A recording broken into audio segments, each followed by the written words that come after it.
Hi friends, welcome to my channel. ನಾನಿವತ್ತು gobi recipe ಮಾಡ್ತಾಯಿದ್ದೀನಿ. Simple gobi recipe manchurian ಥರನೂ ಇರುತ್ತೆ. ಸಿಂಪಲಾಗಿ ಮಾಡಿದ್ದೀನಿ ಅಷ್ಟೇ. ಇದು ಫಸ್ಟು ಬಿಡಿಸ್ಕೊಂಡ್ಬಿಟ್ಟು ಬಿಸಿನೀರಿಗೆ ಉಪ್ಪು ಹಾಕ್ಕೊಂಡು ಒಂದೆರಡು ನಿಮಿಷ, ಯಾಕೆಂದರೆ ಹುಳ ಇರುತ್ತೆ ಅಂತ ಅಷ್ಟೆ. ಹುಳ ಇದ್ದರೆ ಹೋಗುತ್ತೆ ಅಂತ. ಆಮೇಲೆ ಅದನ್ನ ಬಸ್ದು ಇಟ್ಕೊಬೇಕು.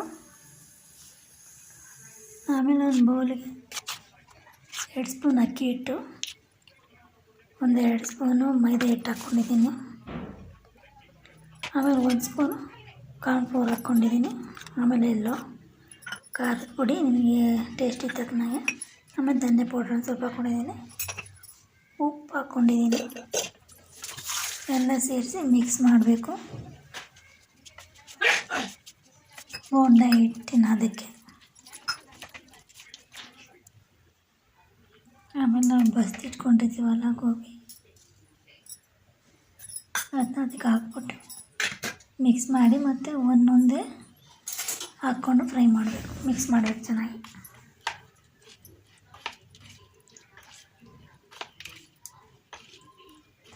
ಒಂದೊಂದೇ ಫ್ರೈ ಮಾಡಬೇಕು. ಬಾಣಲೆ ಎಣ್ಣೆ ಹಾಕ್ಕೊಂಡು ಅದು ಕಾಯಿದ್ಮೇಲೆ ಡೀಪ್ ಫ್ರೈ ಮಾಡಬೇಕು. ಒಂದೊಂದು ಹಾಕ್ಕೊಂಡು ಅದು ಗರಿ ಅನ್ನೋ ತನಕ ಕರೆಕ್ಟ್ ಆಗುತ್ತೆ, ಚೆನ್ನಾಗಿರುತ್ತೆ. ಅಕಸ್ಮಾತ್ ಇಟ್ಟಿದ್ರೆ ಅದಕ್ಕೆ ಆಲೂಗಡ್ಡೆ ಇದ್ದರೆ ಅದನ್ನು ಸ್ಲೈಸ್ ಥರ ಹಚ್ಬೇಕು. ಅದನ್ನ ಹಾಕಿ ಚೆನ್ನಾಗಿರುತ್ತೆ. ಸ್ವಲ್ಪ ಹಿಟ್ಟು ಮಿಕ್ಕಿತ್ತು ನನಗೆ, ನಾನು ಅದನ್ನೂ ಮಾಡಿದ್ದೆ.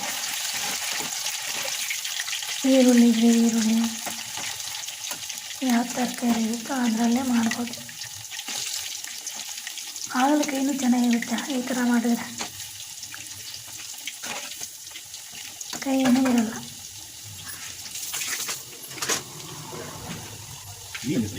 ಬೇಕಬೇಕು.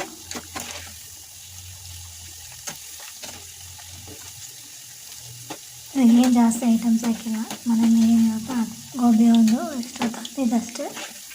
ಅದು ಹಿಂದಿನ ದಿವಸ ಪಲ್ಯ ಮಾಡಿದ್ದೆ, ಮಿಕ್ಕಿದ್ದೆಲ್ಲ ಇದು ಮಾಡ್ತಾಯಿದ್ದೀನಿ. ಆಗಿದೆ ಇವಾಗ ನೋಡಿ. ಕಲರ್ ಹಾಕಿಲ್ಲ, ಎಷ್ಟು ಚೆನ್ನಾಗಿ ಕಲರ್ ಬಂದಿದೆ. ಎಲ್ಲೋ ಖಾರದ ಪುಡಿ ಕಲರ್. ಹೀಗೆ ನೋಡ್ತಾಯಿರಿ. Thank you.